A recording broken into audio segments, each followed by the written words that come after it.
Welcome viewers.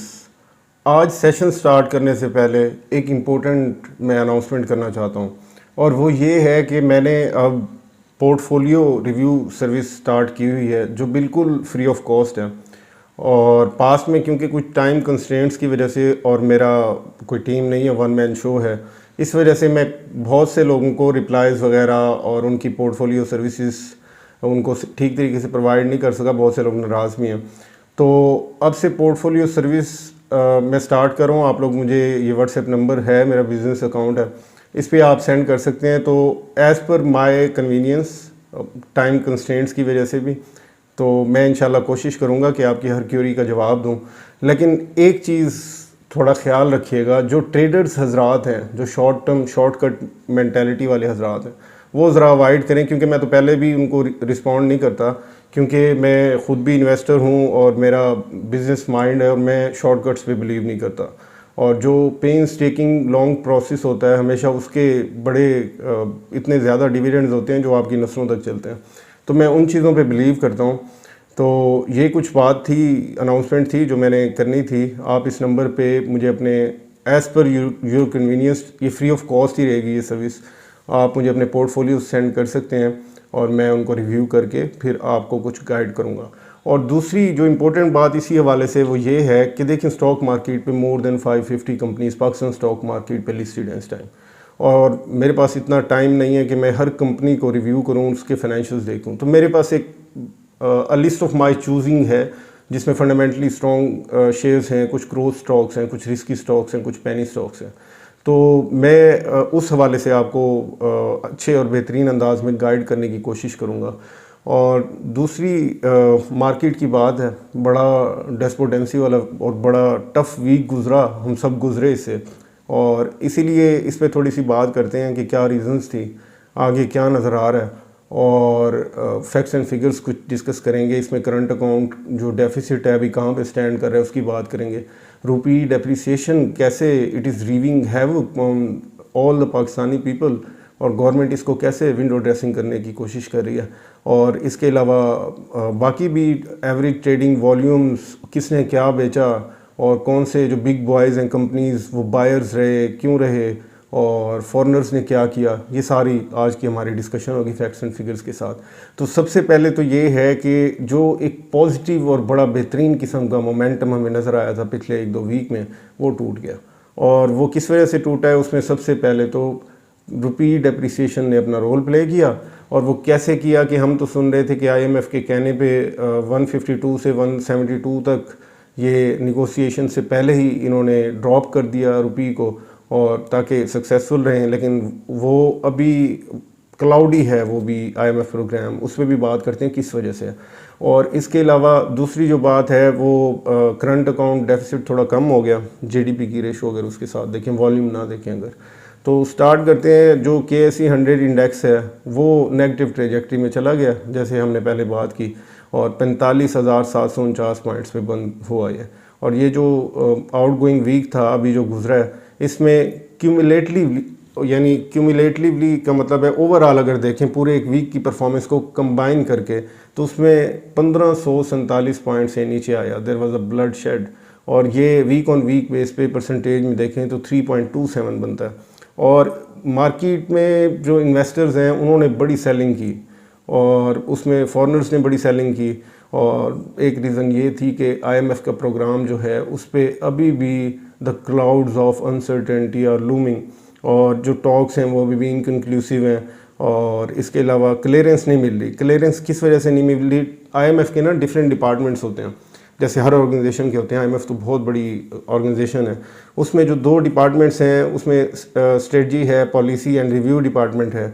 उन्होंने political uncertainty की वजह से ना ज़रा इसको हॉल्ट कर दिया इस प्रोग्राम को, क्योंकि इधर हम देख रहे हैं TLP वाली एपिसोड हो गई, और TLP वाली एपिसोड के जो एक फ्रूट्स आए वो अपोजिशन को आए, और वो फिर से PDM इकट्ठी हो गई। तो वो ये चीज़ें वहाँ पे बैठ के नोट कर रहे होते हैं कि हमारे पैसों की रिकवरी होगी भी कि नहीं, क्योंकि हालात तो कंट्री के बड़े दगरगू हैं। और उसके अलावा अगर बात करें, इन्फ्लेशन बहुत ज़्यादा हो गई है, आम कमोडिटीज़ लोगों की पहुंच से बड़ी दूर होती जा रही हैं। और इसके अलावा रुपी डेप्रिसिएशन तो हमने देखा 178 को टच कर रहा था, 177 पॉइंट समथिंग, और बाद में 178 को। तो इसकी वजह से बड़ा नुकसान है, हर बंदा परेशान हो रहा है। गवर्नमेंट एक और पेट्रोल बम भी फोड़ने जा रही है, उसकी भी हम सुन रहे हैं कि मज़ीद 145 पे ऑलरेडी है, मज़ीद 8-10 रुपए की बात सुन रहे हैं। तो इंडस्ट्रियली मतलब जंप किया है पेट्रोल ने काफ़ी, लेकिन इतना ज़्यादा नहीं हुआ। और पिछले वीक में तो हमने देखा $2-3 उसमें से लेस हुए हैं जो ब्रेंट और क्रूड ऑयल की इंटरनेशनल प्राइसेस हैं, और इन्हीं वजह से मार्केट में फिर जो पार्टिसिपेशन थी वो डल रही थोड़ी सी। एवरेज जो ट्रेडिंग वॉल्यूम था वो तकरीबन 430 मिलियन शेयर्स जो पिछले वीक थे, इससे पिछले वीक, वो नीचे आके 316 मिलियन हो गए। और ओवरऑल एक प्राइसेस की इंक्रीज़ का हर जगह पे एक तूफ़ान आया हुआ है। अभी देखें स्टील की जो पर टन प्राइसेस हैं वो 3,000 रुपये और बढ़ गई हैं, 2,46,000 पर टन हो गया। और डैप की, DAP की, ये फार्मर्स को कितना ज़्यादा हिट करेगा। इसकी प्राइसेस 340 रुपये एक साथ पर बैग बढ़ गई है। और मज़ीद अगर बात करें, जो फिस्कल डेफिसिट है वो थोड़ा सा कम हो गया, 0.8% ऑफ GDP हो गया, और फिर भी अभी स्टिल 435 अरब रुपया है। और शौकत तरीन साहब एक नया काम करने जा रहे हैं जी टैक्सेशन के हवाले से। वो कहते हैं कि जो ट्रेडर साहब जी GST पे नहीं करेंगे उनको राइट टू वोट उनका हम ले लेंगे। ये किस तरीके से करेंगे ये वक्त बताएगा। जो थोड़ी सी अच्छी न्यूज़ है वो ये है, एशियन डेवलपमेंट बैंक ने एक प्लान किया है कि पाकिस्तान को $10 अरब असिस्टेंस मज़ीद दी जाए डेवलपमेंट प्रोजेक्ट्स के लिए। इससे थोड़ी सी हेल्प हो जाएगी। फर्टिलाइज़र सप्लाई 10% मज़ीद ऊपर चली गई है, और नेपरा ने अलाउ किया है कि पावर जो एडजस्टमेंट होता है, फ्यूल प्राइस एडजस्टमेंट, उसमें सितंबर के महीने के लिए 2.5 रुपये 2.53 रुपीज़ बढ़ा दिए जाएँ बिजली की प्राइसेस में। ये हर बार होता है, बड़ी पुरानी बात है। ऑटो सेल्स में बड़ी रोबस्ट ग्रोथ आई है, और तकरीबन जो सेल्स हैं टोटल इंडस्ट्री की वो इस बार अगर देखें तो 1,09,238 यूनिट सेल हुए हैं। तो ये फिनोमेना तो ऐसे ही चल रहा है। जो लोग फिल्ती रिच हैं, अच्छे रिच हैं, पैसे वाले हैं, फ्लुएंट हैं, वो ये चीज़ें उन्होंने ही ख़रीदनी होती हैं, गाड़ियाँ और ये सारा कुछ। बाकी आम आदमी को तो जो डेली फूड इन्फ्लेशन है वो फेस करनी पड़ जाती है। और फ्लो अगर एंड पे देखें तो कंपनीज़ ने, जो बिग बॉयज़ हैं, वो मेजर बायर्स रहे। $6.5 मिलियन की इस वीक में उन्होंने बाइंग की। इंश्योरेंस कंपनीज उसके बाद ये भी बायर रहे, $5.72 मिलियन की इन्होंने बाइंग की। और इंडिविजुअल्स जो कि पैनिक कर जाते हैं हमेशा इन न्यूज़ पे, उन्होंने इस बार भी पैनिक किया, और उन्होंने $10.24 मिलियन की नेट सेलिंग की इस वीक में। फॉरेनर्स ने $5.28 मिलियन की नेट सेलिंग की। परफॉर्मर्स की बात करें तो इस वीक में जो मेजर परफॉर्मर्स रहे वो गेट्रॉन इंडस्ट्रीज़, ये बड़ा फ्लक्चुएटिंग शेयर है, 0.7% वीक ऑन वीक बेस पे ऊपर गया। मरी ब्योरी 4.6% ऊपर गया। मरी ब्योरी पे हमने तकरीबन डेढ़ एक साल पहले सेशन किया था। अभी लोग फिर कह रहे हैं इस पे सेशन करें, इस पे करेंगे, लेकिन फिर वो कुछ लोग नाराज़ हो जाते हैं कि ये शराब बनाने वाली कंपनी है, आप इस पे क्यों सेशन करते हैं, लोगों को क्यों इस तरफ गाइड करते हैं। तो वो हर किसी का अपना ईमान है, मतलब अगर मुझे लोग कहेंगे तो मैं इस पे करूँगा। FFC 2.8% ऊपर चला गया।